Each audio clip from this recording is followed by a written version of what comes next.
Senator Tim Scott of South Carolina gave the Republican response to President Biden's address to Congress. He joins us now from Mount Pleasant, South Carolina. Good morning, Senator. Good morning, John. I hope you're doing well. I am. Last time we were talking, we got cut a little tight there in conversations about your effort to pass some police reform through the Senate. So we're going to start there today. When we talked, it was in the summer. You were pessimistic. You have recently said you are optimistic about the course of negotiations. What gives you that optimism? Well, John, let me just say this. One of the reasons why I asked to lead this police reform conversation on my side of the aisle is because I personally understand the pain of being stopped 18 times driving while black. I also have seen the beauty of when officers go door to door with me on Christmas morning, delivering presents to kids in the most underserved communities. So I think I bring an equilibrium to the conversation. One of the reasons why I'm hopeful is because in a way this time, my friends on the left aren't looking for the issue, they're looking for a solution. And the things that I offered last year are more popular this year. That gives me reasons to be hopeful. And frankly, John, I was thinking about this. Think about the parts of the two bills that are in common. Data collection. I think through negotiations and conversations, we are now closer on no-knock warrants and chokeholds. And there's something called Section 1033 that has to do with getting government equipment from the military for local police. I think we're making progress there too. So we have literally been able to bring these two bills very close together. And if we remember, the goal isn't for Republicans or Democrats to win, but for our communities to feel safer and our officers to feel respected. If we can accomplish those two major goals, the rest will be history. A lot sunnier picture than when we talked during the summer. Let me ask you about the question of qualified immunity, just to remind people this is a legal framework that, on the one hand, some people say protects police who are acting in good faith. Critics say that it's a shield when police cross the line. That has been a major sticking point. You have offered a proposal that says allowed civil suits to sue the department and not the individual police officer. Are you finding Democratic support for that? I am, actually, which is another reason why I'm more optimistic this time. What we want to do is make sure that the bad apples are punished, and we've seen that through convictions from Michael Slager in 2015 when he shot Walter Scott in the back, and to recently, just last several days, on the George Floyd convictions. Those are promising signs, but the real question is, how do we change the culture of policing?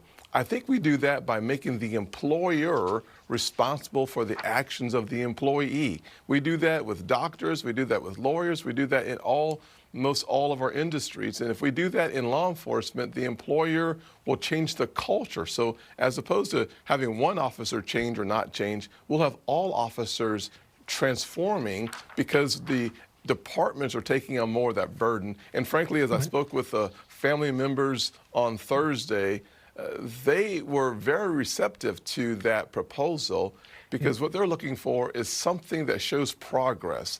I think that does it. When you talk about changing the culture, I wonder what your assessment is of, in your own party, how many people think there is a need for police reform at all? Tucker Carlson is very influential with the Republicans, and he quoted you and many others who said after the Chauvin verdict, there's more work to be done. You're talking about changing that culture, and he seemed to think that was not a legitimate position. What's your feeling about that?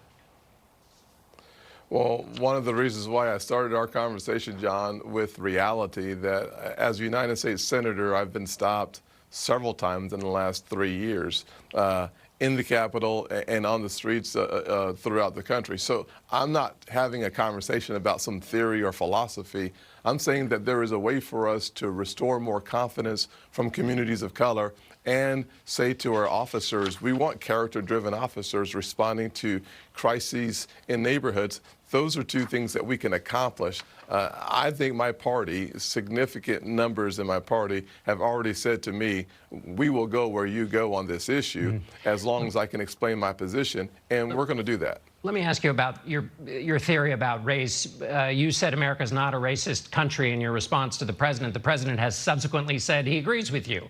But you've also said, so there's some common ground there. You've also said to suggest there aren't racial challenges and patterns is for someone to be blind. And you've also said that the system is breaking the back and breaking the spirit of millions of people in our country.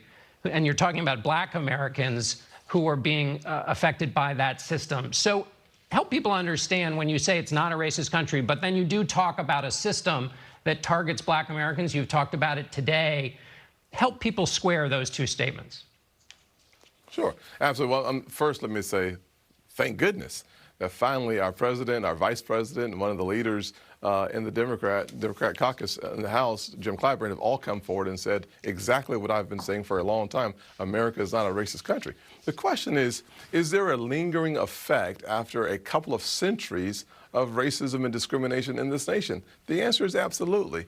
The question we should be debating and fighting over is how do we resolve those issues going forward? One side says, I'm going to take from some to give to others. Fighting bigotry with bigotry is hypocrisy. It just doesn't work. The second, our side, what I've suggested is let's expand opportunity and make sure that we are fully equipped for the challenges of the future. One of the reasons why we have fought for and won the highest level of funding for historically Black colleges, Republicans leading that fight, is because I understand that if I can level the playing field in education, we will actually see human flourishing like we've never seen before. If we focus our attention in healthcare, as we have on sickle cell anemia or on opportunity zones for bringing resources into poor communities, we'll see what we have seen, which is the unemployment rates hitting all-time lows for African Americans, Hispanics, 70-year low for women. Those things actually matter, John. Yeah, but when you say one side is talking about taking from one side to the other, I mean, this is, people pay taxes, and there's an argument that the taxes that are paid should go to communities that we've seen, especially under COVID-19, have been disproportionately affected, and that's laid bare a lot of the inequities. So you're not saying that making sure that there's money that goes to those Black communities is a bad thing. Well, John, let me say it differently. When you pass a COVID package with $2 trillion of spending, and in your package you hide in there, if you are a Black farmer, we will give you resources, but if you are a white farmer, you're excluded from those same resources. That's taking from one to give to the other. It's one of the reasons why in the 1990s, the USDA had to pay out the Pickford settlements to Black farmers for taking from them to give the white farmers. So we're going to reverse that and call that a way of creating fairness in our country? That doesn't really work. Of course, they would argue that they're trying to deal with that system and the inequities you talk about. But let me ask you about taxes here, because that's a part of this argument, too. Sure. The president says 55, the largest corporations pay no corporate taxes. Polls consistently show 70% of the country thinks that the system is tilted towards the powerful. Why isn't it just making corporations pay their fair share to inch up the corporate tax rate, as the president has suggested? Well, the real reason, John, is a simple reason, and this is what I think is kind of stunning that we're missing in the conversation, and you asked that of the White House Chief of Staff recently, or earlier. We have competition. America has global competitors whose tax rates are lower than we are right now at 21%. Therefore, by taking it to 28%, you actually rebalance the world against American workers. It's one of the reasons why the Biden plan suppresses wages long term and slows the growth of our economy, because our competition is significantly lower than ours. You cannot compete in a global competition with higher taxes versus lower taxes and expect to win more of the contracts. That's kind of simple. I want to get you on the record about one final thing, if I may, Senator. You talked about having an honest conversation about common sense and common ground. 70% of your party think that Joe Biden is illegitimate because the election was stolen. How do you have common ground with that belief? Well, by moving on, the election is over. Joe Biden is a president of the United States. The legitimate president. And now what we have to wrestle with, of course he is. Well, now what we have to wrestle with is, can we spend $6 to $6.5 trillion and raise taxes by $4 to $4.5 trillion and create a better America? My answer is no, because the American government can't be responsible for everything. Senator, thank you so much.